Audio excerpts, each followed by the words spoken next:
Let me tell you of the days of high adventure.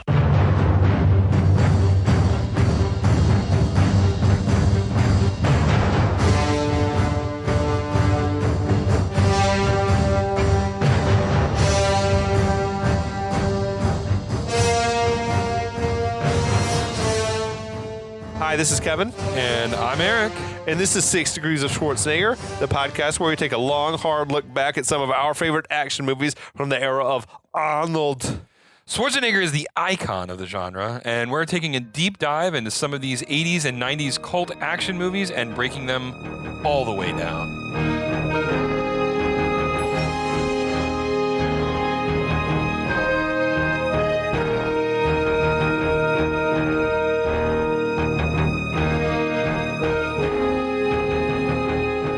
Kevin, how are you doing tonight? I'm great.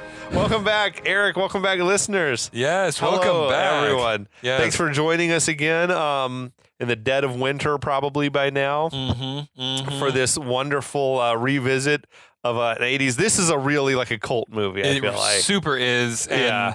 I admit, I feel like I kind of like pushed on this a little bit because No. I love this movie a lot. I mean, it was always one that needed to be talked about because it's just, I like the movies that are good and weird, yeah.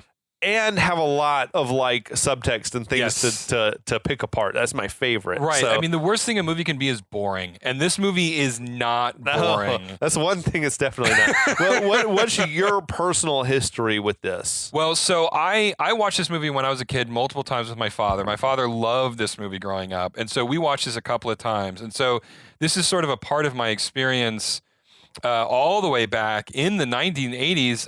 It came out in 84. I think the first time I saw it was around 89. Okay. So I was like 8 years old the first time I saw this. So that was a real kind of impressionable. Sure. So I have memories of this movie going all the way back. So I mean, I've been screaming Wolverine since, which will make sense, for a very, very long time. Absolutely. Yeah. I want to say one of my earliest memories in life, it's a story that's come up on the podcast before, but was my dad like secretly letting me watch Conan the Barbarian when I was Nice. probably like 5 years old or something, Nice. you know, and be like, don't tell your mom I let you watch this. And that's just, and it was the TV edit and everything, but still for a 5-year-old, that's a lot, you know what I mean? Yeah. But yeah, this one, it was always on my radar, but somehow it was like a one I never actually watched. And I don't know why, because if I had seen this when I was, you know, like a 7, 8, 9-year-old kid, whatever, it would have blown my mind. I would have loved it.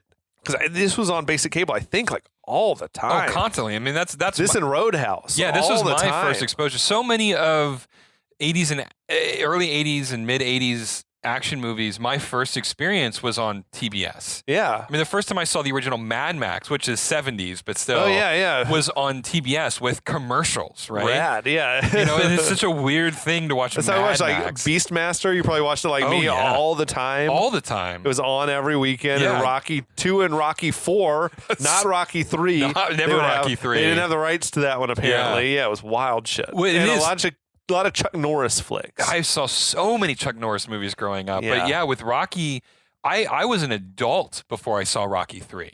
Yeah. Right? Like, and I think it's great. Yeah. I love Rocky 3. Yeah. And I'm like, you would see at the beginning of Rocky 4, right? They'd had the very end of Rocky 3. And Yeah. you're like, well, what the hell What is this? going on? Yeah, exactly. Yeah, but... Mr. T, Clubber Lang. Yeah, great villain. And I don't know if we talked about this while we were recording or not, but apparently the plot of this movie was inspired by like real studies done at universities and the military, like about where our vulnerabilities, our Yeah, security, absolutely. like what kind of attack are we susceptible to? Yeah. Or whatever. Yeah, it was, oh shoot, I didn't write it down. I thought I wrote the college down. It was So something about like a military college, like war college or Yeah, it something, was. I think And- is where they're training officers. And stuff. exactly. And they were talking about where our weak points were. And one of the weak points that they mentioned in this is interesting. Was like the Mexican border? Was the or Mexican something? border. Well, it's Yeah. a very long border with It is not the- a lot of people around. The United States is interesting in that it has the longest border in the world, United States and Canada. Okay. And I then didn't know think the longest border in the world is between the United States and Canada, and then the border between Mexico and the United States, I think it's also like top 5 or something. Yeah, it's epic. So we have these massively long borders. In very like sparsely populated areas too, where it's like, yeah, there's not a lot of people to see if there were thousands of people sneaking across. Right, exactly. Like it can go unnoticed or whatever. But do you want to try to catch us up on what happened in the first episode I'll do a quick sum up. Absolutely. I mean, it's easy because we start off, kids are in high school, and then immediately the 80s style commies invade, right? Yeah. Kids. Generic commies. They were from all over the world. Communists of the world unite. Communists of the world unite, exactly. So our cast, our incredibly 80s stellar cast, they get into a truck. They get supplied at a gas station. They run up to the mountains and they survive for a month up in the mountains. At one point, the class president suggests that they surrender, and Patrick Swayze says, "No, we're not doing that." Right. And then we kill it the seemed like deal. There was a little bit of drama, like a little dissent among the groups, but Patrick Swayze sort of got them all in line now. Gets them in line, whips them into shape. They go hunting. We drink some deer blood. And then one of the characters says, we should probably head back into town and see what's going on. Right, let's see. It's been a month. Like, what the hell's going on down there? Exactly. So the next day, they head back down into town, Calumet. They come past like a burnt out remains of a tank. It was never made clear, but I think this is supposed to be the American like tanks, the remnants of that battle that the evil communist like leader Bello was telling him how to repel the tank attack. That was the sense that I got, and this is something that comes up at least for me when I was watching it over and over again. Is it feels like we're always looking at the aftermath of things. Yeah, a lot cheaper to show the aftermath. Right, exactly. Like we see the paratroopers falling into the high school football field, but we don't see the planes that drop them off, right? You know, and so, this is another kind of thing, but it's pretty effective. Like the note that I took is like, holy moly, like heading back into town, it looks like a war zone. Yeah. Right. So it's Patrick Swayze and Charlie Sheen and C. Thomas Howell are coming down. And I was thinking, like, there's no way the other three are like, okay, we'll wait here. Yeah. Like, they were the ones who wanted to go and see what's happening more than anybody. Right. But anyway, Swayze, maybe he, like, just beat asses. like, no, you're staying here. So they get to a position where they can survey the town from a distance through binoculars. And they're surprised to see that the town is, like, full of people still, and there's convoys of troops passing through and stuff like that. I feel like the town has become like a sort of a transit hub or something. Like maybe that's why it's wanted by the commies, because otherwise it doesn't make a lot of sense. Right. But they decide we're going to leave our weapons here on the outskirts of town and we're going to wander down into town and see what the hell is going on, which feels like a crazy thing to do. Just like walk into town brazenly like that. I agree. They don't know if they're gonna immediately be asked to show papers or something. Like there's a security checkpoint outside the town or whatever. Right. Exactly. And also, like, I feel like after a month or whatever it's been, that the people who are running the town would be like, here's a face I haven't seen before. Yep. Like, who the fuck are you, dude? Yep. And you're also like filthy, dirty, and stinky. Like you probably look like you've been living out in the woods for a month. But no one apparently notices. Yeah, they just wander on in. The troops are sort of moving around, and the townspeople who they all used to know, they're wandering around almost like zombies. It's hard to even imagine, though, what this would be like in real life. Like, it might be close, like, life goes on, and people are like, okay, this is normal now. Yeah. Like, people don't seem happy about it, but they also are probably just like, I don't want to die. We'll just go along and hope the army shows up and saves us or whatever. Yeah. But they've got, like, tanks and artillery everywhere. This like camo painted Cadillac drives through or whatever. And they say, that's the mayor's car. That's Daryl's dad. The thing that I love is that it's October in the mountains of Colorado, so everything is freezing cold. So I thought it was a real baller move for Colonel Bella to still drive around in this caddy with the top down, right? I mean, like, hell yeah, go guy, you get it. The movie theater in town was showing Alexander Nevsky, this like old Russian film by Sergei Eisenstein or whatever, which is ironically about a Russian prince who's fighting off invading army. Well, Sergei Eisenstein is one of the most like influential filmmakers in all of film. Yeah, Battleship Potemkin. Yeah, he invented montage. Yeah, right? Like he was the creator of the concept of montage. So like it was absolutely intentional. And I don't know if Milius is the one who told him to put up there, or if it was the production designer. But the head of production or somebody said, like, this is the movie we want on this marquee. For sure. It was not an accident. No, it was perfect. It was such a good choice. You got like soldiers there burning books. They go into this drugstore where a friend had worked before. The shelves are mostly empty, like the fucking early days of COVID in there. I remember. She tells them, like, you got to get out of town and hide because they're looking for you. So that was that. Okay, I want to pause on that. Why these high school students in particular? Why are they being looked for? That's true, because they haven't actually done anything yet not to this hurt point. them. Right, exactly. So Yeah, no, it makes not a lot of sense. Maybe they're just like unchecked boxes on ledgers. Yeah, we know that there's this. I don't know how they would have come up with a role of who all's supposed to live in this town and who's missing or whatever, but they're obviously missing persons. Yeah. So but that's kind of what that would require to, townspeople to cooperate with them, which maybe there are some who are doing that. Well, we do. We know of at least one who we will meet at some point. Yeah, so I don't know, but they're all huddled around speaking in like hushed voices, and there's a Russian soldier who seems to be like working security right there who's disinterested in this. Yeah, just completely oblivious or just couldn't give a shit less. So she tells them that it's Russians and Cubans who came in.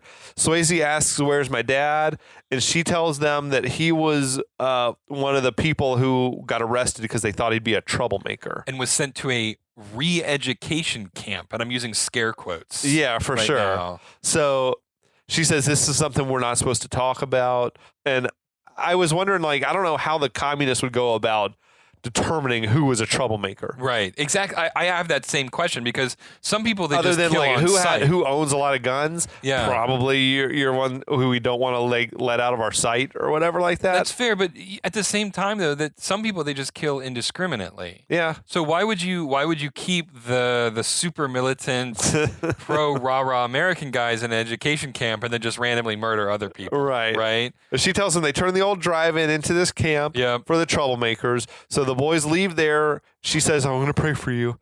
And that's her role in the movie is done now. They're done. Yeah, that's it. So She's gone. After nightfall, they approach the drive-in where the prisoners are being made to watch like propaganda movies about how evil America is. So I just want to say that I wrote in my notes, it's just like the prison from Face Off. Just a quick callback to their last movie. And there's a voiceover on the film is saying, America is a whorehouse where the revolutionary ideas of your forefathers are corrupted and sold in alleys by vendors of capitalism, which is like, there's a little truth to that. I mean, but still.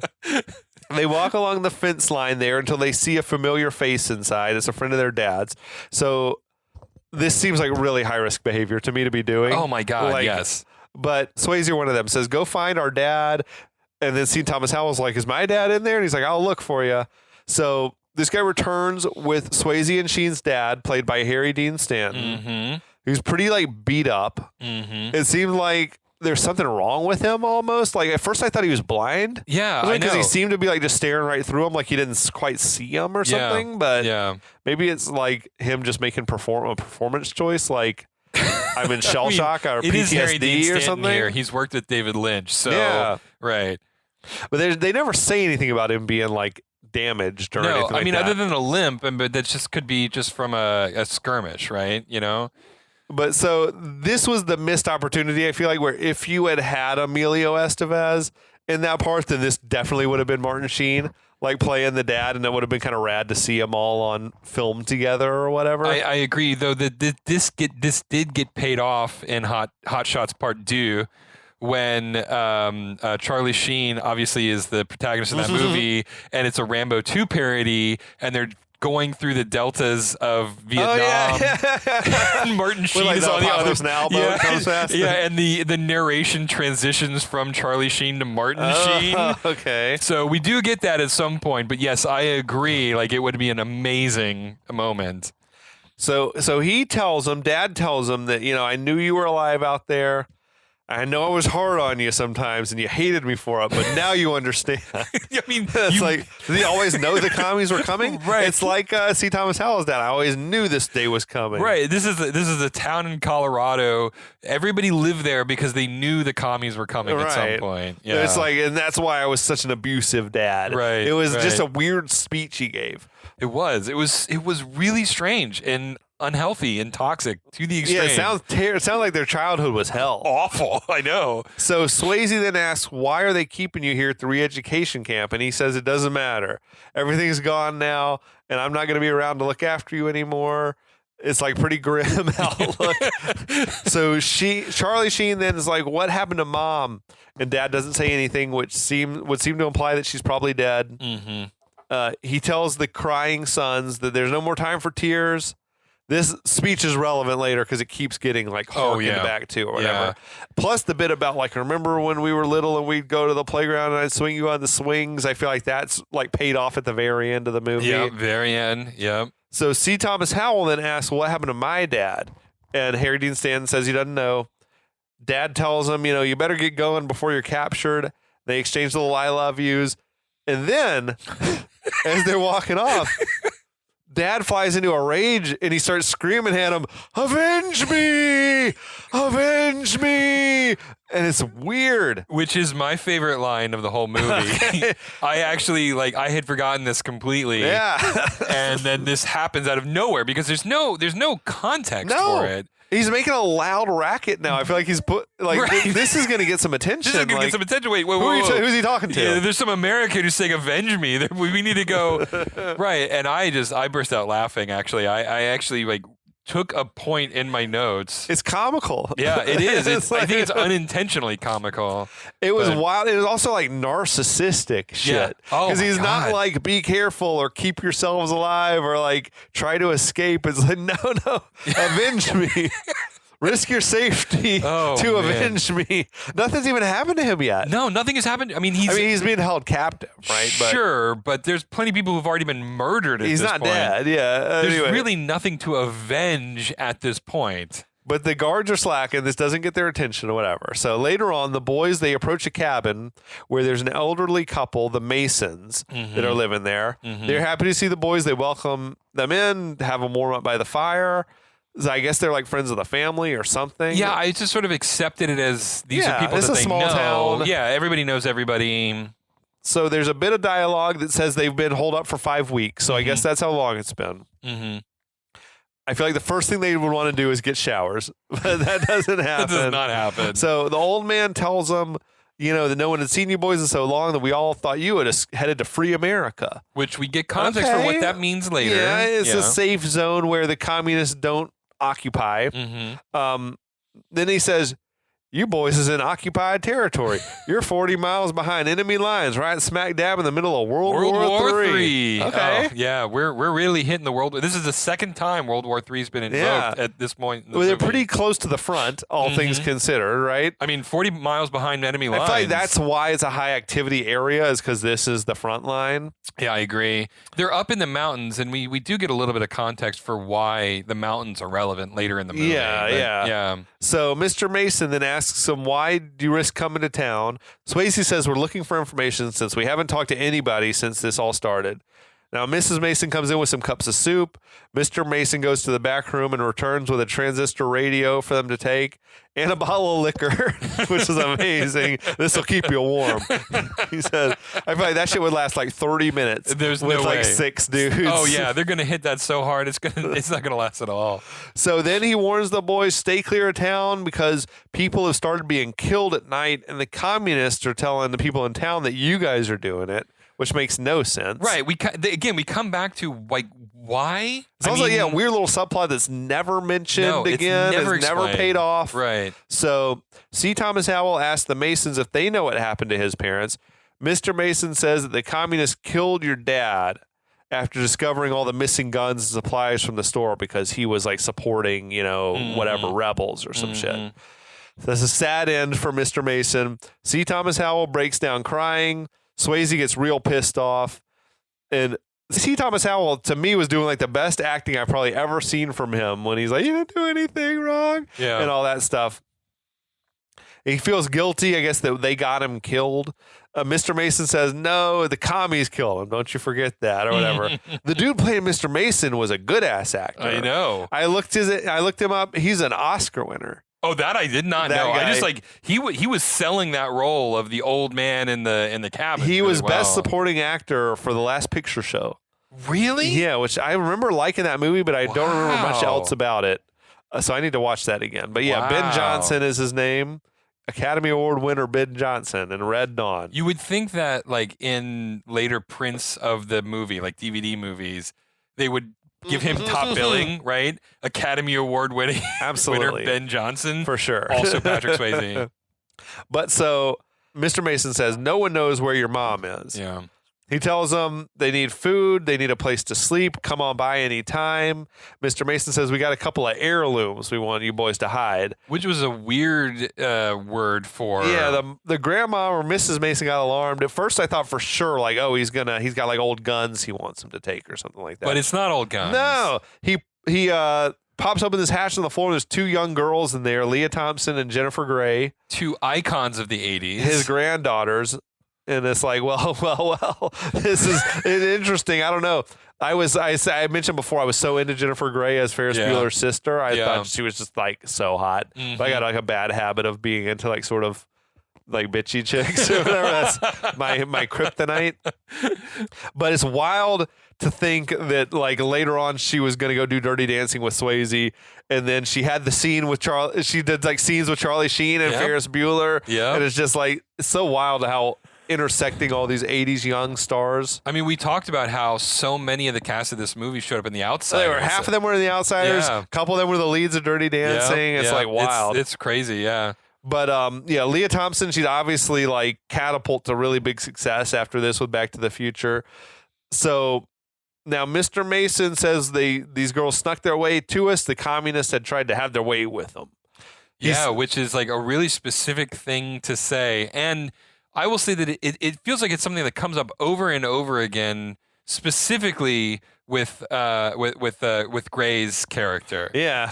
Right? Can't keep her hands off her. I mean, every time she encounters a commie, they want to just get it in with her, and it is ridiculous.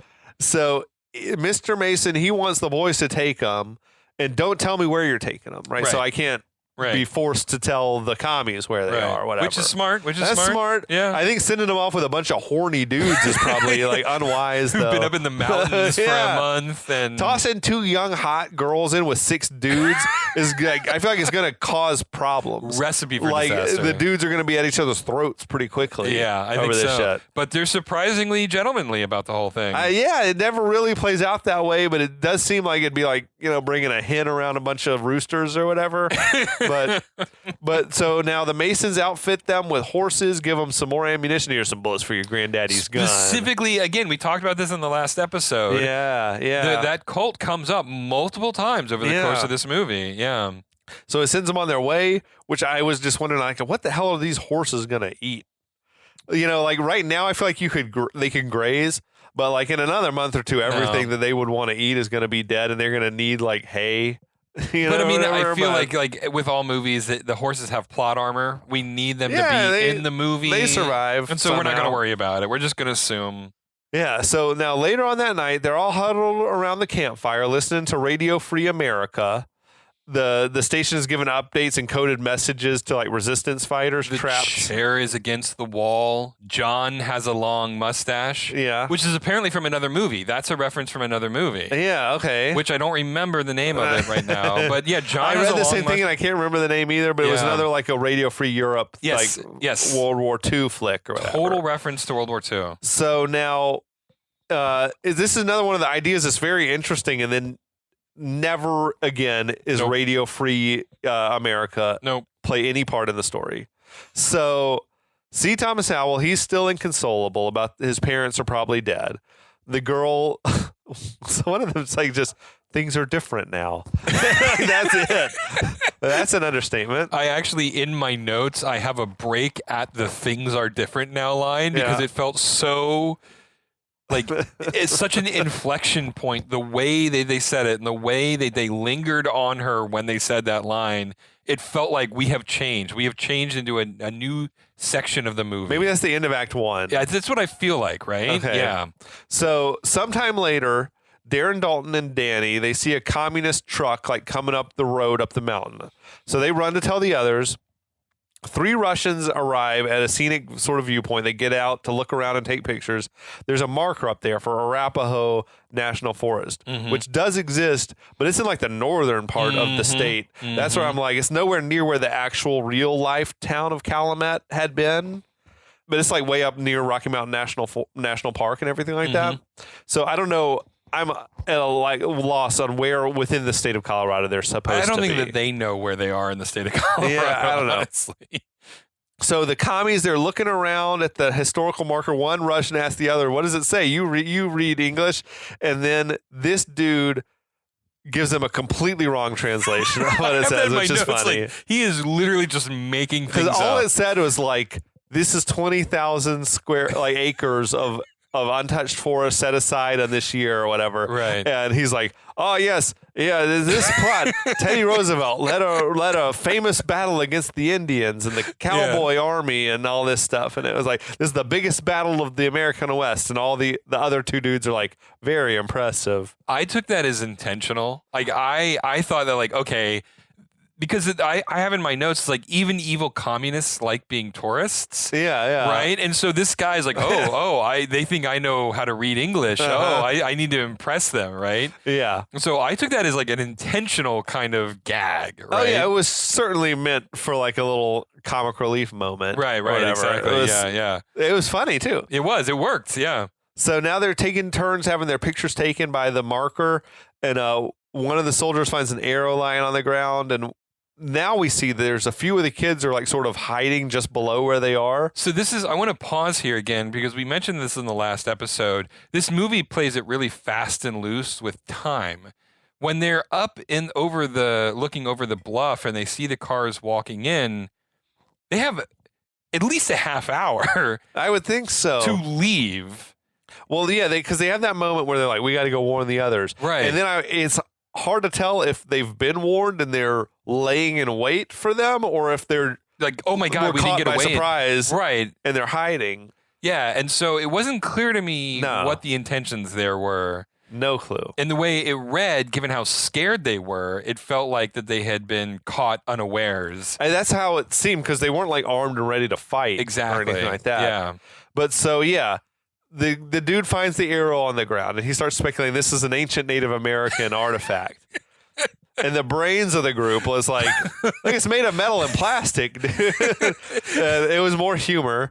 So they start looking around. He's like, "Look, let's find more arrows." They start looking around. Jennifer Grey panics for some reason and she knocks some like loose rocks around.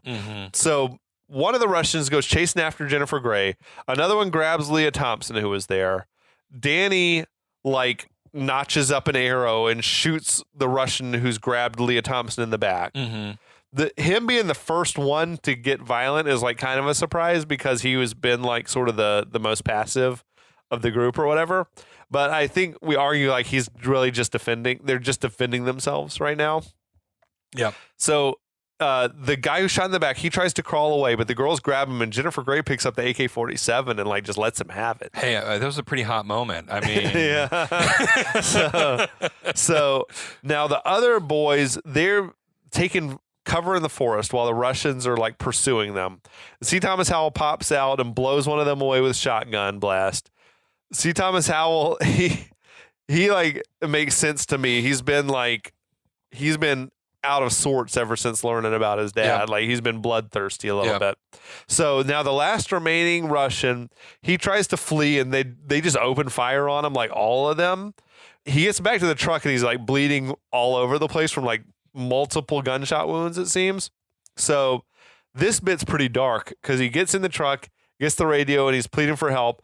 And Swayze just like leisurely walks up and points his granddaddy's revolver at him and like just friggin' blows him away off camera. Yeah. But still, the dude seemed young too. Like he's sort of like probably about Swayze's age, right, which I think was intentional as well. Oh, absolutely. There's no question about that. And the interesting thing is, to go out of the movie a little bit, this was at the time when this movie came out, was the most violent movie ever released in American theaters. Right. And it was, I looked it up, and apparently, according to whoever tracks these things, it was the Guinness Book of World Records. Said it was the most most acts of violence per minute or something like that. 2.23 acts of violence per minute. Which I don't know what qualifies as an act. Like is each trigger pull one distinct act of violence? I don't know how they track Yeah. it. But the thing that I love that it was also the first movie ever released with a PG-13 rating. Yeah.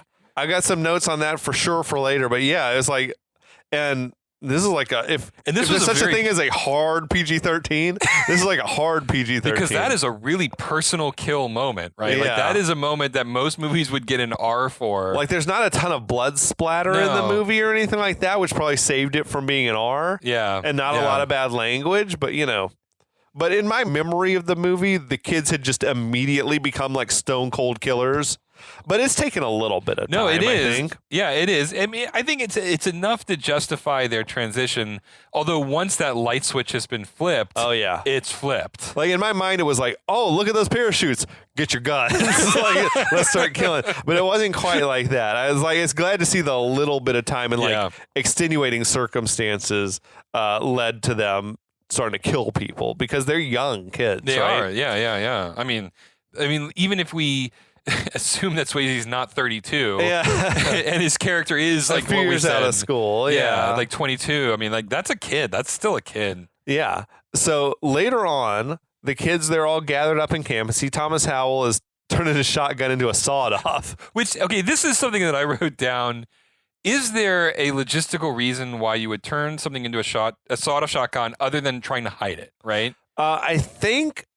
If you're going to be battling people in close quarters, it's more effective because you get like a wider spray of pellets versus if you're trying to hit something far away, you want a tighter spray. So I think if he figures it's going to be like close quarters fighting, then a sawed-off is maybe a better killing weapon than a full-length shotgun. I guess that makes sense. I mean, maybe he's like, it's going to be up close and personal. Like I will say, I feel like there's an inordinate amount of Hollywood movies that love to show people sawing off the barrels of shotguns to make them sawed-off shotguns. I mean, one of the most famous, obviously, is Terminator. Yeah, in the same year. Right. It was the same exact year, right? So absolutely. I feel like there was some prop master or someone who discovered that, there's this thing called sawed-off shotguns. People like to watch them saw it off. Right. And so there's a good moment where you should see people saw off the barrel of a shotgun. For sure. So, see Thomas Howell, he's like ready for more payback, right? Yeah. Now, Danny is a little bit rattled about the events of the day. And he's like, they were just people. Yeah. And then see Thomas Howell's like, so was my dad, which is like fair. They both make valid points, though. I think like the kids are well within their rights to fight back, I think, now at this point in time, but it doesn't make it like a normal thing to be doing, right?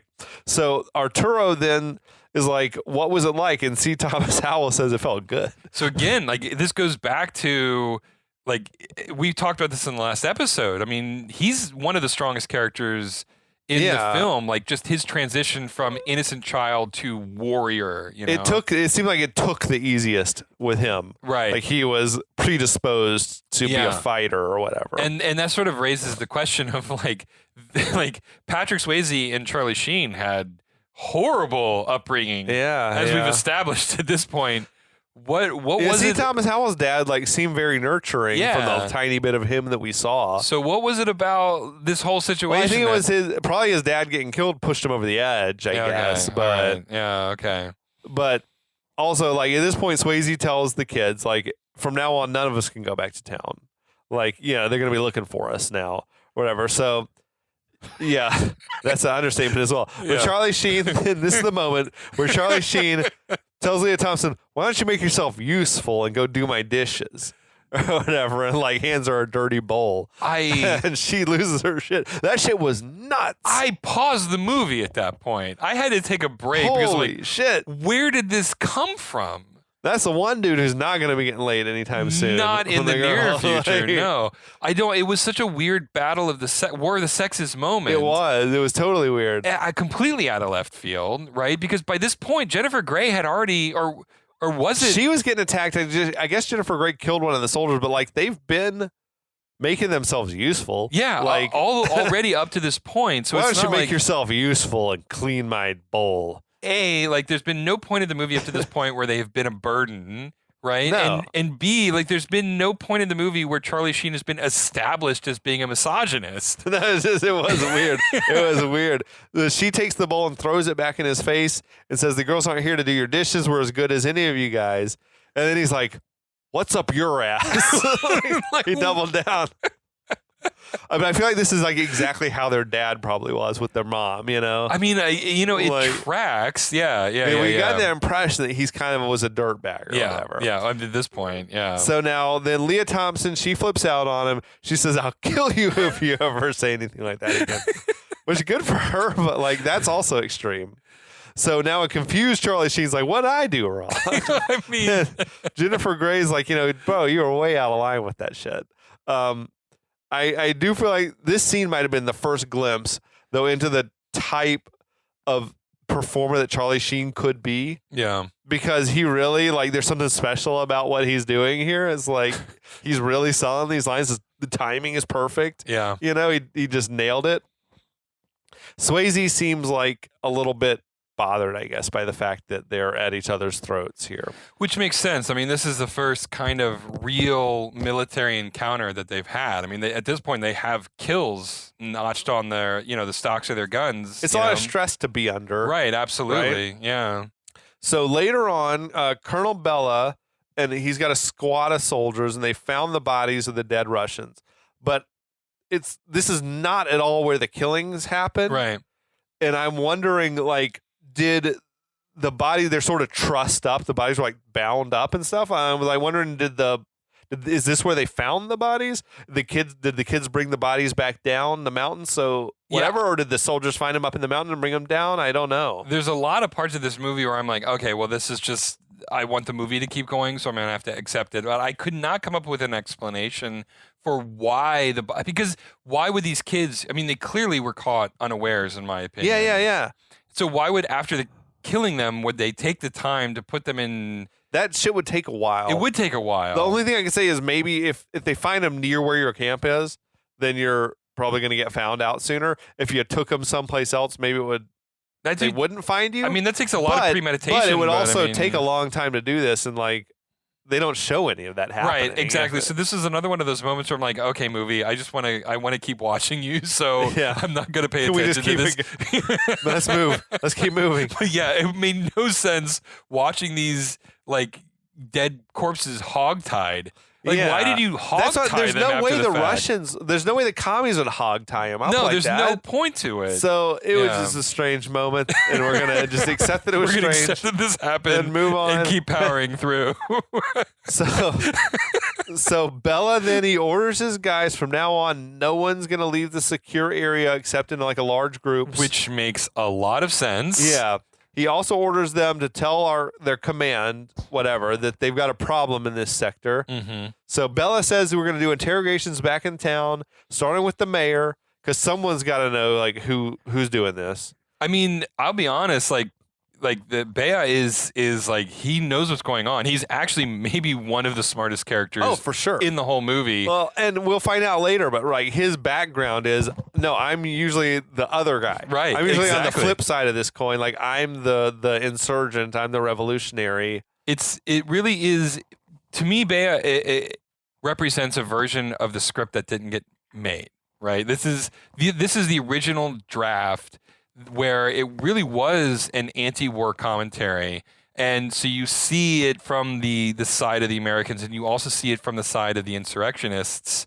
And Bea, who is used to being the one who's fighting the oppressive power, is now finding himself in the position of power. Yeah. He's actually in a lot of ways... It's fucking with his head? Yeah, and he's actually in a lot of ways the most interesting character in the movie. He has the biggest, probably, transformation, like, from beginning to end, right? Yeah, absolutely. There's no question about it. And we will get to that part.